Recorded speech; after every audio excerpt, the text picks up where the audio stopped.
Hey friends, how are you? It's good to see you, or it's good to have you see me. I've really been missing all of you guys. This staying at home stuff is really hard. I wanted to share a story with you today. I am going to be reading this. This is from the Adventure Bible. If you don't have a Bible at home and you want to get one, this one is really good. Especially, you know, for our minds, it has lots of good, like, little outtakes and fun stuff that you might want to know. We really like this one. Sam and I have been reading on this one for several years now, and we really like it. So it's called the Adventure Bible, and it's really good. So I'm going to read to you a little short story today. I am in my cozy reading place here. I got my water cup, I got my little friend Sloth here, and I am cozied up in my blankets and my pillows, and this is just where I like to sit and read. I'm sure you have a favorite reading spot, so if you want to go hop in your favorite reading spot, you can do that. So I'm going to read to you today from Luke.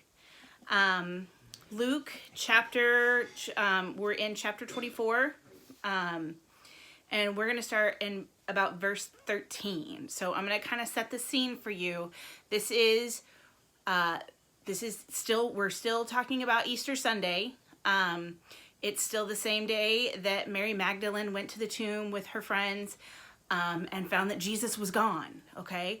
And the women went back and told the disciples that Jesus wasn't in the tomb. His body was missing. And so I want you guys to kind of close your eyes and imagine what that day might be like.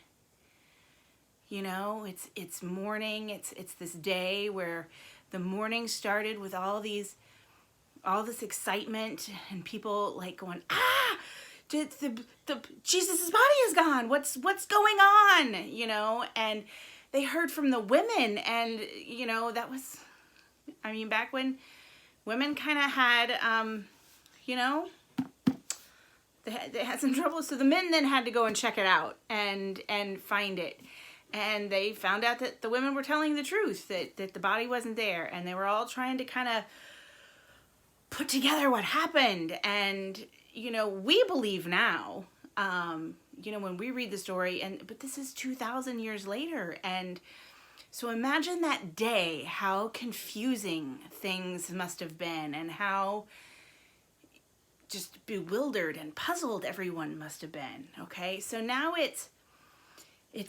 later in that day. So it's not morning anymore. It's evening. Okay, and that's where our story starts, is on the evening, where all of this crazy stuff was going on in the morning. Okay, so now that same day, two of them were going to a village called Emmaus. It was about 7 miles away from Jerusalem, and they were talking with each other about everything that had happened. Sorry, there, got a little, my battery's going dead. So they were talking about everything that had happened. And as they talked, they discussed these things with each other. And Jesus himself came up and walked along with them. But they were kept from recognizing him. And he asked them, "What are you discussing together as you walk along?" And they stood still, and their faces downcast. And one of them, named Cleopas, asked him, "Are you the only one visiting Jerusalem who does not know the things that have happened here in this day?" "What things?" he asked. "About Jesus of Nazareth," they replied.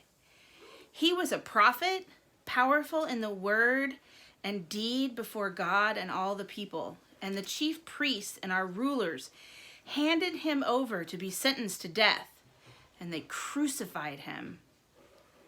But we had hoped that he was the one who was going to redeem Israel.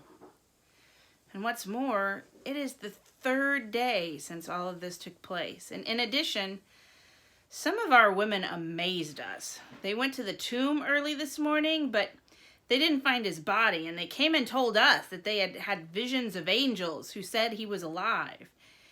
And then some of our companions went to the tomb and found it just as the women had said, but they did not see Jesus.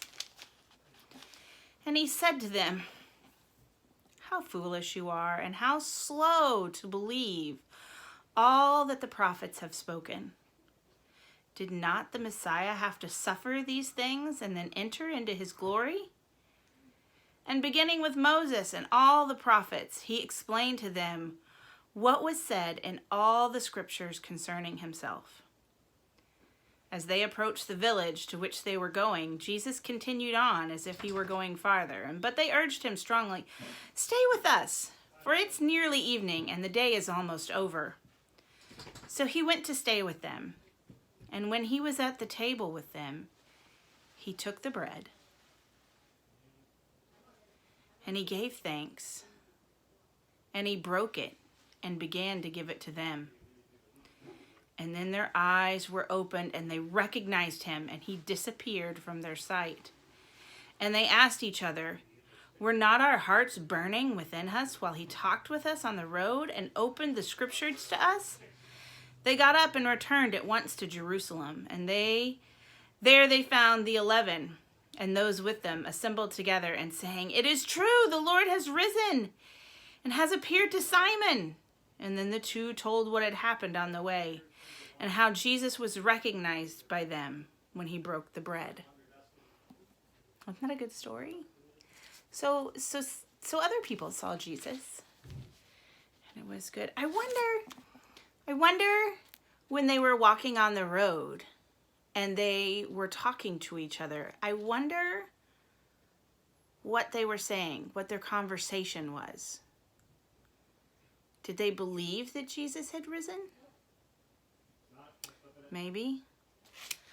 I wonder how it felt when they saw Jesus take the bread and break it. I wonder if they had that aha moment. Have you ever had an aha moment? Did that happen to them? I wonder what it felt like to be one of the people that Jesus chose to reveal himself to. Wonder all these things. I wonder what you wonder about the story. Wonder if you liked that story. I wonder if you knew that story before. All right. Guys, don't forget, shoot me an email, send me a text, chat with me on Facebook. I'd love to hear from you. I'd love to know what questions you have about the story. I'd love to know how you're doing and all that. So, all right. I'll see you next time. Bye.